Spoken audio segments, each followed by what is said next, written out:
প্রতিটি আন্দোলন সংগ্রামে কিন্তু আমি সামনের সারি থেকে আপনাদের সাথে থেকেছি। তো আমি কিন্তু ওই যে আপনারা যে অনেকে নিউজ করেন যে নেত্রীরা মনোনয়ন দৌড়ে এগিয়ে পেছনে, আমি কিন্তু কোনো দৌড়াইনি, আমি কিন্তু কোথাও যাইনি। আমি এত বছর রাজনীতি করি, আমি আজ পর্যন্ত এখন পর্যন্ত আমি কিন্তু মন্ত্রণালয়ে কখনো যাইনি। এটা আমি আপনাদেরকে অন রেকর্ডে বলে গেলাম। ইভেন যে রাজপথ যে বেইমানি করে না, আমি কাজ করেছি, আমি মনে করেছিলাম আমি ভালো পরীক্ষা দিয়েছি। আমি ব্যক্তিগতভাবে আমি জেল খেটেছি, আমি রিমান্ড খেটেছি, আমি মার খেয়েছি। সুতরাং যে এই নির্বাচন বাংলাদেশের মানুষের ভোটাধিকার এবং গণতন্ত্র পুনরুদ্ধারের জন্য কিন্তু আমি রাজপথে ছিলাম, এবং সেটির সবচেয়ে বড় সাক্ষী কিন্তু দেশের মানুষ এবং আপনারাই ছিলেন আমাদের সাথে।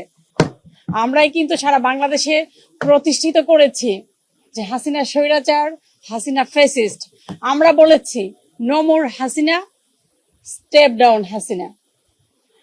বিগত এই 17 বছর দুঃশাসনে আমি যেহেতু ফেসিবাদ বিরোধী আন্দোলনে ছিলাম, আমি যেহেতু মানুষের ভোটাধিকারের জন্য কথা বলেছি, গণতন্ত্র পুনরুদ্ধারের জন্য কথা বলেছি, তো সেই হিসাবে আপনারা আমাকে ব্যক্তিগত অনুভূতি থেকে জানতে চাচ্ছেন, এটা অবশ্যই অনেক ভালো লাগার একটি বিষয়। আমি যেহেতু দুঃশাসনে ছিলাম, আমি ফেসিবাদ বিরোধী আন্দোলনে ছিলাম, এখন আগামী বাংলাদেশ বিনির্মাণে এদেশের উন্নয়নে আমি অংশীদার হতে চাই, কাজ করতে চাই। আমার প্রথম এজেন্ডাই হচ্ছে মানে মানুষের সেবা করা, মানুষকে খুশি করা। সো মানুষকে খুশি করার জন্য যা যা করার দরকার আমি প্রত্যেকটি সেক্টরে কাজ করার চেষ্টা করব।